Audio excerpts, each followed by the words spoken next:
បាទសូមជម្រាបសួរបងប្អូនទាំងអស់គ្នាពីទីក្រុងឡុងបិចរដ្ឋកាលីហ្វ័រញ៉ាខ្ញុំបាទមុងណារ៉េតនៅទីនេះគឺថ្ងៃនេះត្រូវចំនឹងទិវាភពផែនដីផងអាកាសធាតុមានភ្លៀងបង្អោមួយមេយ៉ាងធំនៅទីក្រុងឡុងបិចដែលជារឿងកម្រទេរឿងភ្លៀងក៏ប៉ុន្តែព្រឹកមិញនេះគឺមានភ្លៀងធ្លាក់មកមួយមេធំធ្វើឲ្យអាកាសធាតុដូចរៀងត្រជាក់ត្រជុំហើយឥឡូវនេះថ្ងៃកំពុងតែបើកមកបន្តិចម្ដងហើយខ្ញុំមែនតើនៅពេលដែលថ្ងៃបើកមកវ៉ែនតារបស់ខ្ញុំជាវ៉ែនតាមញោបសោះហ្នឹងគឺវាទៅជាប្រែពណ៌ខ្មៅដូច្នេះដោយវ៉ែនតារ៉ៃបានអញ្ចឹងបងប្អូនឲ្យសូមអធិស្ឋានផងមិនមែនពាក់វ៉ែនតាខ្មៅទេគឺជាវ៉ែនតាមញោបធម្មតាក៏ប៉ុន្តែវាដូចថា sensitive ហើយថាបើមានថ្ងៃមានអីចាំងឬត្រជាក់ខ្លាំងអញ្ចឹងទៅក៏វាខ្មៅប្រហែលជាដោយសារតែដើម្បីការពារភ្នែកខ្ញុំកុំឲ្យនឹងចាំងឬថាពន្លឺថ្ងៃចាំងចូលភ្នែកខ្លាំងពេកអានេះដូចជាបំណងរបស់កញ្ចក់វ៉ែនតានឹងឯងហើយមិនមែនជាកញ្ចក់រៃបានអីទេខ្ញុំកំពុងតែឈរនៅមុខកន្លែង aquarium បាទគឺកន្លែងជាសួនសម្រាប់សត្វសមុទ្រនិងមានធនធានធម្មជាតិច្រើនដែលដាក់តាំងពីពណ៌នៅក្នុងអាគារមួយដ៏ធំដែលមើលទៅមានពណ៌ខៀវនៅខាងក្រោយខ្ញុំហ្នឹងនេះគឺជា Aquarium of the Pacific នៅក្នុងទីក្រុងឡុងបិចរបស់យើងបងប្អូនបាទតែយ៉ាងណាខ្ញុំថ្ងៃនេះមានព័ត៌មានរឿងមួយដែលចង់ចែករំលែកជាមួយបងប្អូនហើយក៏ចង់ជជែកបងប្អូនចេះតែសួរខ្ញុំថាយ៉ាងម៉េចទៅហើយវិទ្យុអាស៊ីសេរីវិទ្យុសំឡេងសារអាមេរិកនឹងឃើញថាការដែលតតាំងក្តីគ្នាម្ដងហើយម្ដងទៀតម្ដងលើដំណឹងល្អម្ដងលើដំណឹងអាក្រក់តើអ្វីទៅដែលជាដំណឹងឲ្យពិតប្រកបនៅក្នុងពេលនេះអញ្ចឹងណា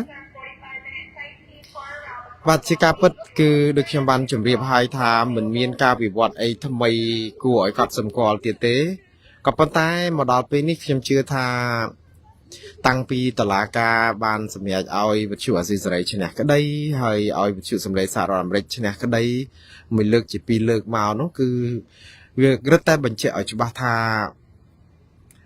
រដ្ឋបាលលោកត្រាំគាត់ពុំមានហេតុផលឬក៏សំអាងហេតុអីដែលគួរឲ្យ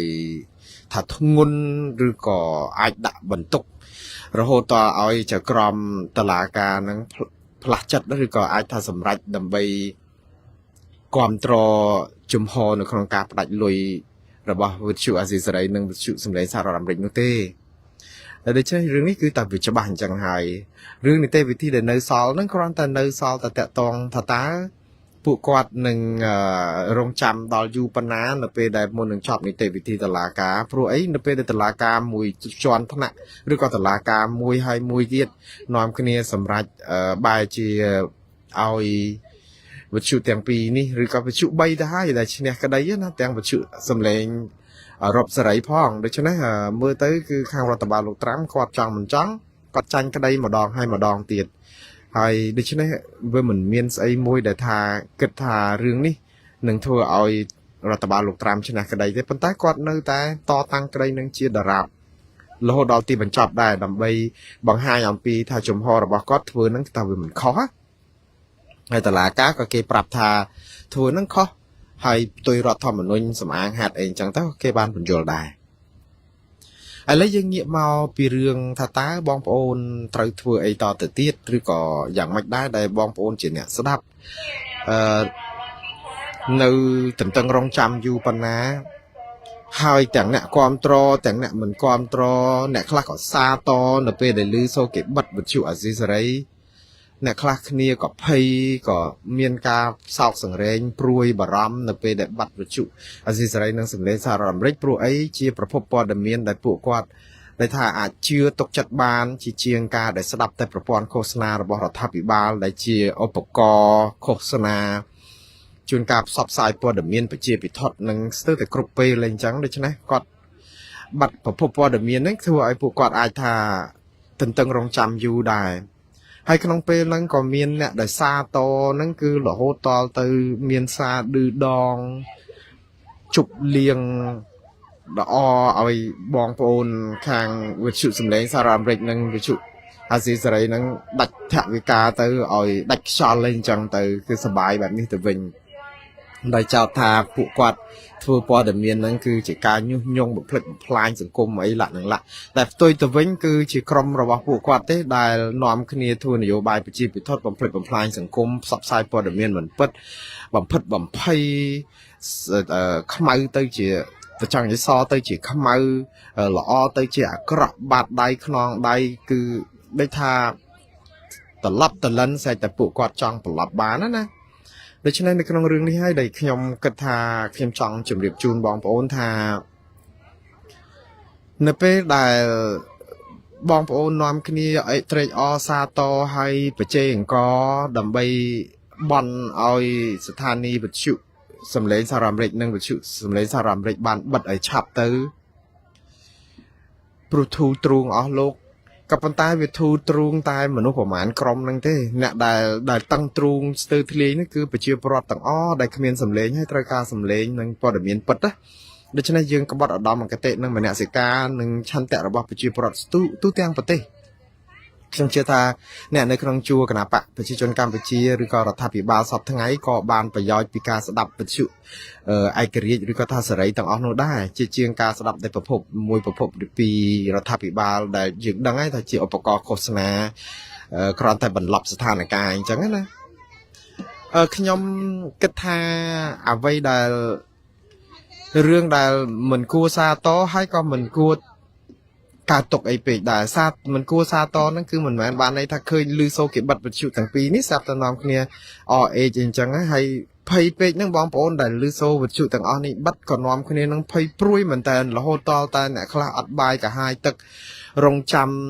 វិទ្យុនេះបើកមកវិញដូចចាំម៉ែមកពីផ្សាយអញ្ចឹងខ្ញុំជឿអំពីសមានចិត្តបងប្អូនទាំងអ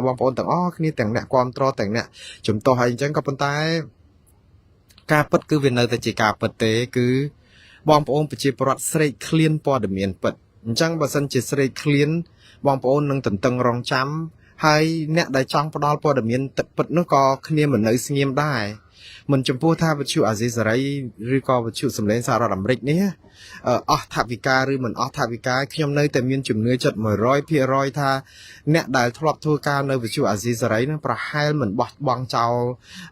អ្វីដែលគាត់ធ្លាប់ធ្វើទេបើសិនជាអត់ថវិកាពីរដ្ឋាភិបាលសហរដ្ឋអាមេរិកតែម្ដងយើងនិយាយថាពីករណីដែលលំបាកបំផុតណាចុងក្រោយថារដ្ឋបាលលោកត្រាំនឹងដកលុយអស់ទៅតែម្ដងក៏ពួកគាត់នឹងក្រោកឡើងមកផ្ដុំគ្នាដើម្បីធ្វើព័ត៌មាននេះដើម្បីផ្សព្វផ្សាយដែរមិនអញ្ចឹងរឿងអីដែលពួកគាត់នឹងអាចទៅសំងំស្ងៀមព្រោះធ្លាប់ធ្វើរឿងនេះយូរហើយពួកគាត់ក៏មានសមានចិត្តមានមនសិការមានបេះដូងចង់ជួយជាតិយើងតាមលទ្ធភាពដែលអាចធ្វើទៅបានដែរដូច្នេះខ្ញុំនៅតែមានទំនុកចិត្តជឿជាក់ថាពួកគាត់នឹងវិលមកវិញក្នុងរូបភាពណាក៏ដោយហើយនៅពេលនោះបងប្អូននឹងឃើញថាវិទ្យុឬក៏សម្លេងទាំងអស់នេះមិនបាត់ទៅណាទេហើយម្យ៉ាងទៀតស្ថានីយ៍វិទ្យុទាំងអស់នេះអត់បិទទេព្រោះរដ្ឋាភិបាលអត់បានបិទពួកគាត់ទេគ្រាន់តែធ្វើឲ្យមានការលំបាកផ្នែកថវិកាតែប៉ុណ្្នឹងទេដូច្នេះបើពួកគាត់រកលុយបានពួកគាត់នៅតែអាចផ្សព្វផ្សាយបានធម្មតាអត់មានបញ្ហាអីទេហើយខ្ញុំនៅតែជឿថាបងប្អូននឹងទទួលបានការស្ដាប់វិទ្យុអាស៊ីសេរីនិងវិទ្យុសម្លេងសហរដ្ឋអាមេរិកក្នុងទម្រង់ណាក៏ដោយទោះមិនទម្រង់ថាជាវិទ្យុនឹងរបៀបបានលុយពី USAGM ឬក៏រដ្ឋបាលលោកត្រាំក៏ដោយក៏អាចនឹងក្នុងរូបភាពណាមួយដែលពួកគាត់អាចមកផ្សព្វផ្សាយវិញបានមិនអាចនៅយូរពេកទេព្រោះអីយូរណាស់អត់មានព័ត៌មានបែបហ្នឹងគឺជារឿងដែលលំបាកមួយណាឥឡូវខ្ញុំនិយាយអំពីរឿងមានបងប្អូនភ័យហើយនឹងសារតពីរឿងទៀតមួយរឿងទៀតគឺរឿងពេលដែលឮសូរថាវិទ្យុអាស៊ីសេរីបានរំសាយបុគ្គលិកប្រហែលជា40នាក់ដោយសារតែអត់លុយទម្លាក់មកពីរដ្ឋាភិបាលលោកត្រាំណាហើយក្នុង40នាក់ហ្នឹងគឺមានខាងបុគ្គលិកឬក៏អ្នករាយការណ៍ព័ត៌មានរបស់វិទ្យុអាស៊ីសេរីជាភាសាខ្មែរផងនិងភាសាវៀតណាមនិងចិនផងបងប្អូនប្រហែលជាមិនបានចាប់អារម្មណ៍រឿងខាងភាសាវៀតណាមឬភាសាចិនទេមើលទៅព្រោះដោយសារតែវាមិនតាក់ទងនឹងប្រទេសកម្ពុជាក៏ប៉ុន្តែបងប្អូនមួយចំនួនចាប់អារម្មណ៍មែនតើរឿងឮសូរថាគេនឹងចាប់បញ្ជូនអ្នកដែលធ្វើការឲ្យវិទ្យុអាស៊ីសេរីជាភាសាខ្មែរនៅក្នុងចំណោមអ្នក40នាក់នោះដែល ព្រោះអីវីសាការងាររបស់គាត់គឺត្រូវបើអាស៊ីសេរីរំសាយបាត់ទៅហើយគឺបានន័យថាគាត់អស់សុពលភាពនៅក្នុងការបន្តរស់នៅដោយស្របច្បាប់ធ្វើការដោយស្របច្បាប់នៅសហរដ្ឋអាមេរិកទៀតហើយដូច្នេះបើសិនជាពុំមានអង្គការស្ថាប័នឬសហគ្រាសណាជួលគាត់ឲ្យធ្វើការនៅក្នុងរយៈពេលប្រហែលជា60ថ្ងៃទៀតនោះគឺចង់គឺរដ្ឋបាលលោកត្រាំមានហេតុផលគ្រប់គ្រាន់នៅក្នុងការចាប់ខ្លួនគាត់ដោយសារតែការរស់នៅខុសច្បាប់ហើយចាប់បញ្ជូនទៅប្រទេសដើមវិញហើយប្រទេសដើមវិញមានឯណាមានតែប្រទេសកម្ពុជាប្រទេសវៀតណាមនិងប្រទេសចិននោះឯងដោយសារអ្នកទាំងអស់នោះគឺជាអ្នករាយការណ៍ព័ត៌មានដែលខាងវិទ្យុអាស៊ីសេរីធានាឲ្យមកបំពេញការងារនៅសហរដ្ឋអាមេរិកក្នុងក្របខ័ណ្ឌគេហៅថា visa ការងារតាមរយៈការផ្សព្វផ្សាយព័ត៌មាននេះឯងហើយចុះឥឡូវបើអស់ការងារផ្សព្វផ្សាយព័ត៌មានហ្នឹងគេរំសាយទៅអញ្ចឹងបានន័យថាគាត់តែលតោអណ្ដែតត្រសែតគ្មានទីដៅនៅពេលដែលគាត់ត្រដែតអន្សែតសំទោសអណ្ដែតត្រសែតគ្មានទីដៅបែបនេះគឺធ្វើឲ្យបងប្អូនមួយចំនួនដែលមានសមានចិត្តសម្រាប់ពួកគាត់ចំពោះពួកគាត់គឺភ័យពិបាកព្រួយចិត្តព្រោះអីបើសិនជាគេចាប់បញ្ជូនទៅប្រទេសកម្ពុជាវិញជាពិសេសគឺបុគ្គលិកអាស៊ីសេរីចង់ពួកគាត់នឹងរងការធ្វើទុកបុកម្នេញពីអាជ្ញាធរនៅមូលដ្ឋាននោះហើយព្រោះពួកគេមិនចូលចិត្តភ្នាក់ងារឬក៏បុគ្គលិករបស់អាស៊ីសេរីម្នាក់ណានោះទេរឿងនេះឯងដែលធ្វើឲ្យបងប្អូនខ្មែរភាគច្រើនបង្ហាញសមានចិត្តភ័យព្រួយមែនតើផ្ញើសារនឹងមកខ្ញុំថាឲ្យជួយផងធ្វើមិនជួយពួកគាត់ផងដើម្បីឲ្យបានបន្តស្នាក់នៅសហរដ្ឋអាមេរិកតទៅទៀតទៅព្រោះទៅស្រុកខ្មែរខ្លាចគេធ្វើទុកបុកម្នេញអីអញ្ចឹងណាបងប្អូនហើយក៏មានបងប្អូនមួយចំនួនដែលគ្រប់គ្រងរដ្ឋាភិបាលឬគណៈបកប្រជាជនកម្ពុជាផ្កាប់មុខហ្នឹងគឺថាសប្បាយណាស់អណាស់ហើយរហូតដល់ទៅឌឺដងរបៀបជាចំអកឡកលើយថាសំមុខឥឡូវចង់បញ្ចប់គឺគេចាប់បញ្ជូនមកវិញអីអញ្ចឹងដោយសារតែការងារដែលផ្សព្វផ្សាយព័ត៌មានមិនពិតពីប្រទេសកម្ពុជាពីរដ្ឋាភិបាលខ្មែរពីអីឡានឹងឡានិយាយទៅគឺគាត់ចាប់ផ្ដើមលៀបពណ៌មួយទៀតថាការដែលបើសិនជាត្រូវគេចាប់បញ្ជូនទៅប្រទេសកម្ពុជាវិញហ្នឹងគឺដោយសារតែការដែលវិទ្យុអាស៊ីសេរីហ្នឹងផ្សព្វផ្សាយព័ត៌មានមិនពិតពីរឿងស្រុកខ្មែរអញ្ចឹងរហូតដល់តែមានការពលិះព័ត៌មានទៀតថាវិទ្យុអាស៊ីសេរីនិងវិទ្យុសម្លេងសហរដ្ឋអាមេរិកហ្នឹងគេដកលុយក៏ដោយសារតែពួកគាត់ផ្សព្វផ្សាយព័ត៌មានមិនពិតអីអញ្ចឹងខ្ញុំសូមបើកវងកញ្ចក់បន្តិចម្ដងទៀតណាបងប្អូនមកដល់ម៉ោងនេះរដ្ឋាភិបាលរដ្ឋបាលលោកត្រាំអត់ទាន់បានប្តឹងវិទ្យុអាស៊ីសេរីឬក៏វិទ្យុសម្លេងសហរដ្ឋអាមេរិកឬក៏ស្ថាប័នមេបារបស់វិទ្យុទាំងអស់នេះដូច USAGM ហ្នឹងពីបទផ្សព្វផ្សាយព័ត៌មានមិនពិតទេមិនទាន់មានរឿងក្តីនេះទៅក្នុងតុលាការណាមួយដែលប្តឹងពីការផ្សព្វផ្សាយព័ត៌មានមិនពិតអីណានោះអត់មានទេក្រៅតែពីរឿងមានឃើញគាត់ដាក់ពាក្យប្តឹងដែរទៅស្ថានីយ៍វិទ្យុនិងទូរទស្សន៍មួយដ៏ធំរហូតទារលុយដល់ទៅ$20,000 លានឯណោះបាទលោកត្រាំកំពុងតែដាក់ប្តឹងហ្នឹងខ្ញុំមិនលម្អិតអីពីរឿងហ្នឹងទេប៉ុន្តែដោយសារតែគាត់ខឹងរឿងផ្សព្វផ្សាយលើកតម្លៃអ្នកស្រី Kamala Harris នឹងខ្ពស់ពេកដូចថាចោតប្រកាន់ថាមានកែ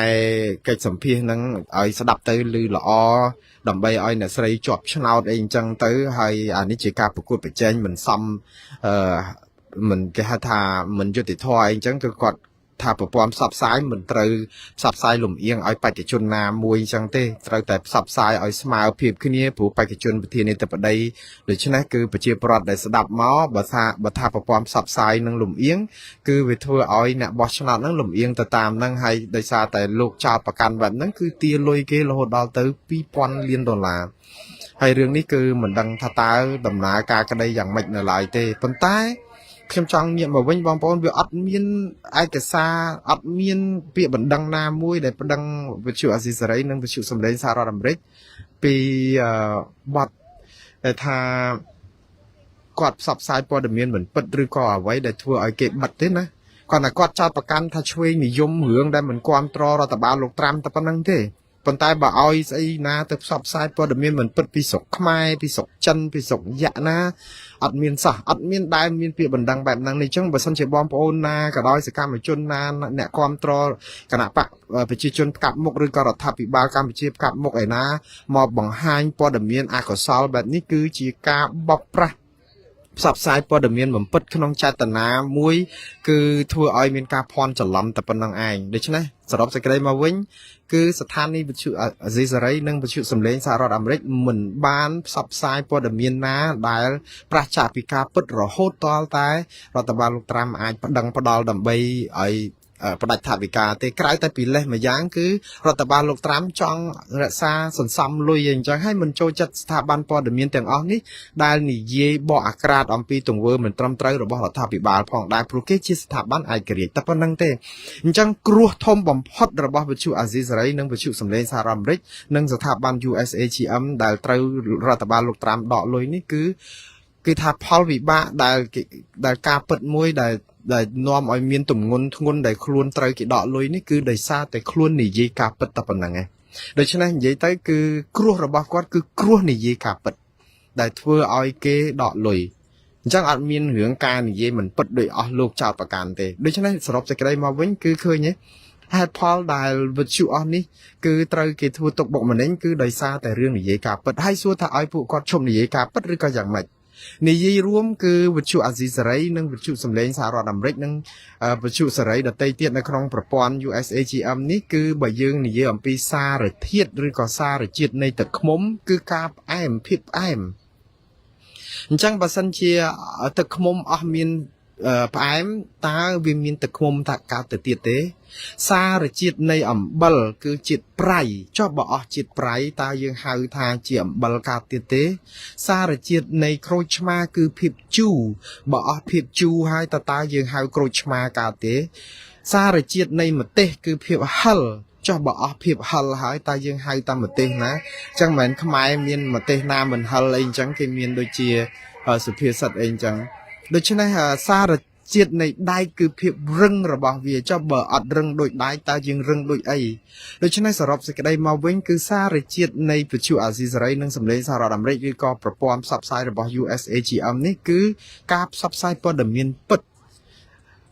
ហើយបើសិនជាឈប់ផ្សាយព័ត៌មានពិតហ្នឹងតើមានវិទ្យុអាស៊ីសេរីនិងវិទ្យុសំឡេងសហរដ្ឋអាមេរិកបានប្រយោជន៍អីដូច្នេះសរុបសេចក្តីមកគឺសេចក្តីពិតនេះនឹងឈ្នះសេចក្តីមិនពិតសេចក្តីពិតនេះនឹងឈ្នះអំពើអយុត្តិធម៌ផ្សេងដោយសារតែពួកគាត់ផ្សាយអំពើយុត្តិធម៌ហើយការផ្សាយសម្លេងឲ្យសម្លេងអ្នកដែលគ្មានសម្លេងនេះគឺបានន័យថាគឺជាបុណ្យកុសលហើយខ្ញុំជឿថាទេវតានឹងតាមថែរក្សាពួកគាត់ដល់ទីបញ្ចប់ឥឡូវវិលមកវិញពីរឿងការដែលយើងនាំគ្នាភ័យព្រួយពីរឿងបុគ្គលិកអាស៊ីសេរីដែលនៅក្នុងដូចថាគេរំសាយក្នុងក្រុម40នាក់ហ្នឹងយើងមិនជឿថាមានបុគ្គលិកអាស៊ីសេរីជាភាសាខ្មែរច្រើនអ្នកទេនៅក្នុង40នាក់ព្រោះអីក្នុង40នាក់ហ្នឹងយើងអាចកាក់ស្មានបានថាមានខាងបុគ្គលិកផ្សាយសម្លេងជាភាសាវៀតណាមនិងភាសាចិនហ្នឹងគឺវាច្រើនលើសលប់ហើយដូច្នេះខ្មែរយើងមានតិចតួចណាស់បើមិនដល់ទៅខ្ញុំគិតថាប្រហែលជាមិនដល់ទៅក្រោម 10% ផងតិចជាងហ្នឹងផងយ៉ាងច្រើនម្នាក់2នាក់នោះឯងក៏ប៉ុន្តែសួរថាម្នាក់2នាក់ហ្នឹងតើយើងព្រួយបារម្ភចំពោះគាត់ដែរទេយើងព្រួយចំពោះខ្ញុំជាសហការីអតីតសហការីរបស់ពួកគាត់គឺខ្ញុំព្រួយបារម្ភខ្លាំងចំពោះគាត់ដែរប៉ុន្តែមិនខ្លាំងជ្រុលរហូតដល់តែបាត់ម្ចាស់ការនោះដែរទេព្រួយបារម្ភខ្លាំងហ្នឹងគឺថាអាណិតអាសូរថាតើពេលដែលមកដល់ទឹកដីសហរដ្ឋអាមេរិកទៅហើយមកអាចនឹងមានឱកាសដើម្បីរកទទួលទានហើយរួចផុតពីការធ្វើទុកបុកម្នេញពីប្រទេសកម្ពុជាអាជ្ញាធរនៅស្រុកខ្មែរហេតុអីបានជាត្រូវធ្លាក់ចូលនៅក្នុងអន្លង់នៃបញ្ហាមួយដែលត្រូវភ័យព្រួយទៀតហើយពួកគាត់រត់ចាត់ព្រាត់មកឆ្ងាយណាស់បងប្អូនពេលដែលគេបិទវិទ្យុអាស៊ីសេរីនៅប្រទេសកម្ពុជារត់វិចបង្វិចទៅមានតែខោអាវមួយចកេះហ្នឹងជាមួយកូនប្រពន្ធអីអ្នកខ្លះមកចាត់ព្រាត់ទៅនៅប្រទេសថៃរាប់ឆ្នាំតម្រាំតែបានគេធានាឲ្យមកនៅប្រទេសទី3ទៅកាណាដាទៅអូស្ត្រាលីមកអាមេរិកអីអញ្ចឹងដូច្នេះពួកគាត់បានសោយសុខនៅទីនោះអីគឺជាឋានសួគ៌ផុតពីនរកអវជ័យទៅហើយក៏ប៉ុន្តែឥឡូវនេះមានអ្នកមួយចំនួនដែលបានមកដល់ទឹកដីអាមេរិកហើយស្រាប់តែដោយសារតែរដ្ឋបាលលោកត្រាំមាននយោបាយនៅក្នុងការដកលុយរបស់វិទ្យុអាស៊ីសេរីក៏ធ្វើឲ្យពួកគាត់ស្ថិតនៅក្នុងស្ថានភាពវល់មិនច្បាស់លាស់នឹងអាចនឹងត្រូវគេបញ្ជូនទៅប្រទេសកម្ពុជាវិញអីអញ្ចឹងណាអានេះខ្ញុំមានសមានចិត្តខ្ញុំនឹកឃើញថាចោះរឿងនេះវានឹងកើតឡើងទៅវានឹងលំបាកពួកគាត់ប៉ុណ្ណាហើយគាត់នឹងប្រឈមមុខនឹងស្ថានភាពនឹងប៉ុណ្ណាដែរ ก็ប៉ុន្តែខ្ញុំសូមជម្រាបជូនបងប្អូនទាំងអស់គ្នាដែលជាអ្នកតាមដានស្ដាប់ការផ្សាយរបស់ខ្ញុំរាល់លើកហើយនឹងក៏សូមផ្ញើសារនេះដល់សកម្មជនរបស់គណៈបកកណ្ដាលអំណាចនៅប្រទេសកម្ពុជានិងអ្នកដែលគ្រប់គ្រងរដ្ឋាភិបាលកម្ពុជាផ្កាប់មុខដែលជាឃោសនិករបស់គេដែលនាំគ្នាផ្សព្វផ្សាយព័ត៌មានមិនពិតហើយដូចជាបច្ចេផងបួងសួងឲ្យអ្នកទាំងអស់នោះត្រូវគេបញ្ជូនទៅប្រទេសកម្ពុជាវិញអីអញ្ចឹងផងនោះខ្ញុំថាអស់លោកនឹងខកចិត្តធំហើយអស់លោកនៅប្រទេសកម្ពុជាដែលប្រាថ្នាឲ្យពួកគាត់ដែលត្រូវគេបញ្ជូនទៅស្រុកខ្មែរនឹងខកចិត្តធំមែនតើហើយបងប្អូនប្រជាពលរដ្ឋខ្មែរដែលមានសមានចិត្តចំពោះអ្នកទាំងពីរទាំង3អ្នកឬក៏អ្នកដែលជាបុគ្គលិកវិទ្យុអាស៊ីសេរីជាភាសាខ្មែរដែលមាននៅក្នុងបញ្ជីដែលគេរំសាយនេះក៏បងប្អូននឹងធូរចិត្តហើយជឿថារឿងនេះនឹងមិនកើតឡើងទេមិនកើតឡើងយ៉ាងម៉េចបងប្អូនខ្ញុំបញ្យល់រឿងចាប់បញ្ជូនបុគ្គលិកអាស៊ីសេរីជាភាសាខ្មែរដែលផុតវីសានៅ60ថ្ងៃទៀតបើសិនជារស្ថាប័នណាមិនបាននេះហើយបញ្ជូនទៅវិញនេះគឺនឹងមិនកើតឡើងទេហេតុអីបានខ្ញុំច្បាស់ដូច្នេះរឿងដែលច្បាស់នេះគឺសហរដ្ឋអាមេរិកគឺជាប្រទេសប្រជាធិបតេយ្យមួយដែលប្រកាន់គោលការណ៍ជាប់កាតព្វកិច្ចច្បាប់អន្តរជាតិច្បាប់របស់អង្គការសហប្រជាជាតិនិងអនុសញ្ញាជាច្រើនតកតងនឹងជនភៀសខ្លួនផងតកតងនឹងការទទួលយកជនអន្តោប្រវេសន៍ផងតកតងនឹងការដែលសម្របសម្រួលដើម្បីឲ្យអ្នកសុំសិទ្ធិជ្រកកោននយោបាយផងអីចឹងគឺថាអាមេរិកជាប់កាតព្វកិច្ចច្រើនណាស់ហើយកាតព្វកិច្ចនេះគឺមានវ័យចំណាស់ជាង100ឆ្នាំហើយបងប្អូនមិនមែនទៅតែមានម្សិលមិញឬម្សិលមួយថ្ងៃឬក៏មាននៅពេលដែលលោកត្រាំកាន់ជាប្រធានាធិបតីនោះទេដូច្នេះរឿងនេះគឺជារឿងចាក់ឫសជ្រៅហើយគោលការណ៍ដែលសន្តោសប្រោះប្រណីអ្នកឲ្យរួចផុតពីការធ្វើទុកបុកម្នេញនេះគឺមិនបាត់ទៅណាទេគឺនៅដដែលក្នុងន័យនេះគឺខ្ញុំនៅតែមានការជឿជាក់ 100% ថាបុគ្គលិកអាស៊ីសេរីជាភាសាខ្មែរនឹងមិនត្រូវគេបញ្ជូនទៅប្រទេសកម្ពុជាជាដាច់ខាតហើយរឿងមានដូចតទៅនេះបងប្អូនត្រូវចាំថានៅក្នុងមួយឆ្នាំណាអាមេរិកត្រូវការអ្នកដែលគ្រាន់តែមកធ្វើការដែលដាក់ឆ្នោតមកសុំនៅអាមេរិកនោះរាប់ម៉ឺនអ្នកអាមេរិកទទួលរាប់ម៉ឺនអ្នកបងប្អូនដើម្បីមកជួយធ្វើការងារនៅអាមេរិកឲ្យតែមានសញ្ញាបត្របាក់ឌុបដូច្នេះក្នុងន័យនេះគឺបើថែមពួកគាត់ប្រមាណអ្នកទៀតឲ្យនៅសហរដ្ឋអាមេរិកអាមេរិកអត់ធ្ងន់ផែនដីកន្លះផែនដីទេហើយពួកគាត់ក៏មានចំណេះជំនាញរៀនឆប់ថ្នាក់វិទ្យាល័យមានសញ្ញាបត្រហើយរហូតតទៅជាអ្នករាយការណ៍ព័ត៌មានដែលបានប្រយោជន៍ដល់សង្គមជួយកិច្ចការសង្គមដែលមិនមែនជាបន្ទុករបស់សង្គមទេវាជាទ្រព្យរបស់សង្គមរបស់សហរដ្ឋអាមេរិកទៀតដូច្នេះអត់មានរឿងអីដែលសហរដ្ឋអាមេរិកនឹងបញ្ជូនពួកគាត់ទៅទេម្យ៉ាងទៀតពួកគាត់អត់មែនជាជនអូក្រិតដែលមកប្រព្រឹត្តអំពើឆក់ប្លន់ឬក៏បាញ់សម្លាប់អ្នកណាទាំងអស់អត់ពួកគាត់ជាមនុស្សសុចរិតមកដោយស្មោះត្រង់ហើយមានមកហ្នឹងគឺគេត្រូវធ្វើ background check ណាពិនិត្យមើលសាវតាកាលប្រវត្តិរបស់គាត់ជីវប្រវត្តិគាត់យ៉ាងម៉េចហ្នឹងគឺវាស្អាតស្អំអស់ហើយបានគេបញ្ជូនមកទៀតដូច្នេះអត់មានរឿងអីដែលមិនទៅថាពួកគេជាមនុស្សគ្រប់គ្រងពួកកុម្មុយនីសផ្ដាច់ការអានោះរត់តែអត់ទៀតហើយពួកអីពួកគាត់ធ្វើការដើម្បីប្រឆាំងនឹងពួកកុម្មុយនីសផ្ដាច់ការដូច្នេះរឿងនេះវាស្របទៅនឹងរដ្ឋធម្មនុញ្ញសហរដ្ឋអាមេរិកដែលចង់ឲ្យប្រជាពលរដ្ឋស្អប់អំពើផ្ដាច់ការនិងរបបផ្ដាច់ការដូច្នេះពួកគាត់អត់គ្រប់គ្រងរបបផ្ដាច់ការផងដូច្នេះមានន័យថាពួកគាត់មានឥទ្ធិពលខ្លាំងនៅក្នុងការទទួលស្វាគមន៍ឲ្យរស់នៅបន្តហើយសួរថាគាត់ជាទ្រព្យឬក៏ជាបន្ទុកហ្នឹងគឺ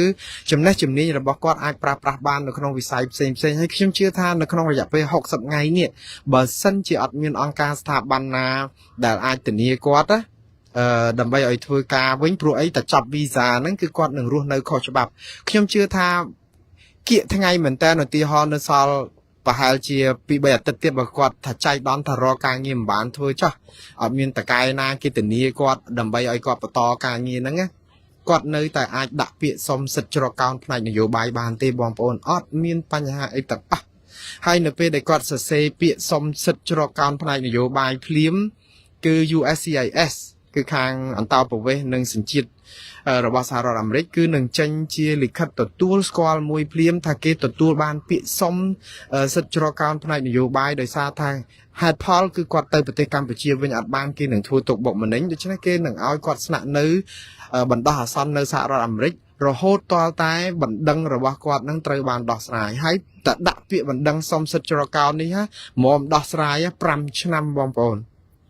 ជួនកាល10ឆ្នាំហើយនៅក្នុងរយៈពេល5ឆ្នាំទៅ10ឆ្នាំដើម្បីដោះស្រាយបណ្ដឹងរបស់គាត់នេះគឺគាត់អាចរស់នៅសហរដ្ឋអាមេរិកដោយស្របច្បាប់អាចធ្វើការបានដោយស្របច្បាប់ធ្វើអីក៏បានដែរគេនឹងចេញបានអនុញ្ញាតឲ្យធ្វើការបានដូច្នេះអត់មានរឿងអីដែលបងប្អូនត្រូវអអេក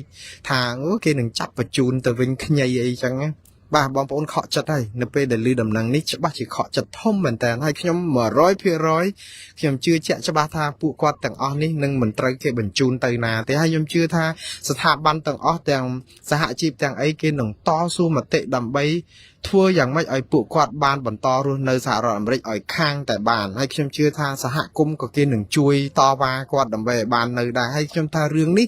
បើគាត់មិនមែនជាអក្រិតជនប្រព្រឹត្តបទល្មើសអីគេឱកាសដែលគាត់អាចបន្តស្នាក់នៅសហរដ្ឋអាមេរិកបានតទៅទៀតនៅយូរទៅតាមការដែលគាត់ប្រាថ្នាចង់រស់នៅគឺនឹងមានដល់ទៅ100%ឯណោះខ្ញុំអត់មានមន្ទិលទេបងប្អូនដូច្នេះសូមកុំពិបាកចិត្តខ្លាំងពេកចំពោះបងប្អូនដែលគាំទ្រគាត់ពួកគាត់ទុកចិត្តថាពួកគាត់អាចនឹងនៅបន្តស្នាក់នៅទីនេះបានហើយអ្នកដែលសាទរជប់លៀងបន់ឲ្យគេចាប់បញ្ជូនពួកគាត់ទៅវិញហើយផ្សព្វផ្សាយព័ត៌មានមិនពិតនេះគឺបងប្អូនខកចិត្តដែរខ្ញុំសុំទោសដែលព័ត៌មាននេះច្បាស់ជាធ្វើឲ្យបងប្អូនខកចិត្តមែនតើហើយប៉ុន្តែ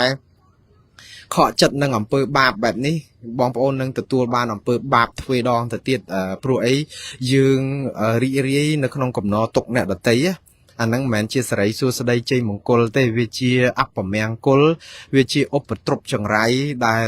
នឹងដក់ជាប់នៅក្នុងផ្នត់គំនិតនិងយាយីនៅក្នុងស្ថានភាពរស់នៅរបស់បងប្អូនគ្រប់ពេលទេអញ្ចឹងលាងជំរះអំពើបាបនឹងទៅវិញហើយយើងគិតឲ្យល្អគិតឲ្យវិជ្ជមានជាងនឹងប្រសើរជាងនេះខ្ញុំនិយាយអំពីអ្នកដែលកំពុងតែប្រឈមតែគេចាប់បញ្ជូនទៅប្រទេសខ្មែរដែលថា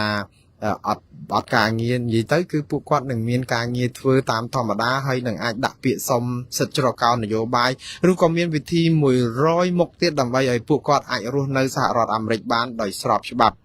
គេមកដល់ស្រុកអាមេរិកនេះគេមិនទាំងមកលេងផងគេអាចនៅបានរហូតតមានកូនមានចៅឥឡូវចូលសញ្ជាតិបានហេតុអីបានជាពួកគាត់ប្រមាណអ្នកនឹងអត់អាចនៅបានដូច្នេះមិនមានរឿងនឹងកើតឡើងទេបងប្អូនកុំតែគាត់ប្រព្រឹត្តអំពើល្មើសរហូតតគេចាប់គាត់ដាក់គុកដោយសារតែគាត់ប្រព្រឹត្តអក្រិតប៉ុន្តែក៏អត់មានប្រព្រឹត្តអីខុសក្រៅតែពីវីសាចិត្តផុតប៉ុន្តែកុំឲ្យវីសាគាត់ផុតគឺដាក់ពាក្យសុំសិទ្ធិជ្រកកោននយោបាយមុននឹងវីសានឹងផុតគឺគាត់នឹងរួចខ្លួនហើយអត់មានបញ្ហាអីទាំងអស់ហើយមានវិធីច្រើនយ៉ាងទៀតដែលអាចជួយពួកគាត់បានប៉ុន្តែបងប្អូនសួរថាចុះបើអញ្ចឹងហេតុអីផ្សាយពីដំបូងរៀងភ័យម៉េចនេះគឺជាសារនយោបាយរបស់ខាងវិទ្យុអាស៊ីសេរីដែរទេបងប្អូនធម្មតានៅពេលដែលគេផ្សាយសារហ្នឹងទៅរដ្ឋបាលលោកត្រាំឬតុលាការក៏គេចង់រំលេចអំពីផលវិបាកហ្នឹងដែរសុកស្រាប់តែគេកំពុងមានការងារធ្វើសោះណែឯងដកលុយគឺធ្វើឲ្យគ្នាធ្លាក់នៅក្នុងស្ថានភាពដែលលំបាកទៅរអ្នកណាមករធានាអីអញ្ចឹងទៅហើយបើអត់មានការធានាអីត្រឹមត្រូវផុតវីសាហ្នឹងវាជាការពិតច្បាប់អាមេរិកគេអាចបញ្ជូនគាត់បានប៉ុន្តែគេអត់បាននិយាយអំពីថាចោះមានវិធីឲ្យគាត់នៅបានដោយស្របច្បាប់មកកណោការដែលតស៊ូមតិរបស់គេបើប្រាប់ថាហ្នឹងវាធូរខ្សោយចាំបាច់និយាយឲ្យពិបាកទៅអីពិបាកហ្នឹងដើម្បីឲ្យយើងយល់ថាណែឯងដកលុយទៅហ្នឹងគឺធ្វើឲ្យគេពិបាកអញ្ចឹងប៉ុន្តែបើប្រាប់ថាក៏មានចំណុចស្រួលដែរអញ្ចឹងទៅដូច្នេះវាខ្ទាស់នឹងសេចក្តីថ្លែងការណ៍របស់គេដូច្នេះអាហ្នឹងគឺជារឿងធម្មតានៅក្នុងការទូតទេបងប្អូនដូច្នេះបងប្អូនទាំងអស់គ្នាកុំបារម្ភខ្លាំងពេកហើយអ្នកដែលអេកហ្នឹងក៏កុំអេកអីខ្លាំងពេកដែរនេះគឺជាការបកស្រាយប៉ុណ្ណេះល្មមឲ្យបងប្អូនយល់ស្របបានហើយមួយទៀតគឺបងប្អូនដែលសារតឲ្យបន់ឬក៏ផ្សព្វផ្សាយព័ត៌មានមិនពិតថានឹងមានបងប្អូនយើងមួយចំនួនដែលគ្រប់គ្រងគណៈបកប្រឆាំងហ្នឹងនឹងរដ្ឋបាលលោកត្រាំហ្នឹងអាចបញ្ជូនទៅប្រទេសកម្ពុជាវិញដោយសារអំពើនេះគឺសូមប្រាប់ម្ដងទៀតណានេះគឺជាព័ត៌មានមិនពិតហើយជាព័ត៌មានផ្សព្វផ្សាយដើម្បីធ្វើឲ្យមានការភ័ន្តច្រឡំរដ្ឋបាលលោកត្រាំគ្មានគោលនយោបាយណាមួយដែលចាប់បញ្ជូនអ្នកដែលខ្ទាស់ឬប្រឆាំងពួកផ្ដាច់ការឲ្យទៅប្រទេសដែលដឹកនាំបែបផ្ដាច់ការវិញទេបាទ គឺនេះគឺជារឿងពិតមួយដែលมันអាចផ្លាស់ប្ដូរជារៀងរហូតដូច្នេះអ្នកដែលត្រូវគេបញ្ជូនទៅវិញមិនមែនអ្នកដែលគ្រប់ត្របកប្រឆាំងទេគឺអ្នកដែលជាមន្ត្រីបពប្រឆាំងដែលខ្លែងខ្លួនធ្វើជាអ្នកប្រឆាំងឲ្យទៅកុហកសហរដ្ឋអាមេរិកថារត់មកសហរដ្ឋអាមេរិកដោយសារតែគេធ្វើទុកបុកម្នេញពីខ្មែរមកគេ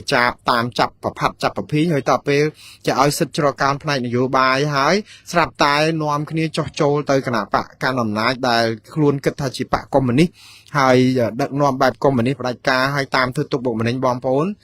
ហើយចោះចូលទៅគេវិញហើយដូច្នេះសំណុំរឿងរបស់យើងនេះឯងដែលត្រូវជាបញ្ហាដែលគេអាចសើរើហើយគេនឹងអាចបញ្ជូនយើងឬក៏គេដកសិទ្ធិជា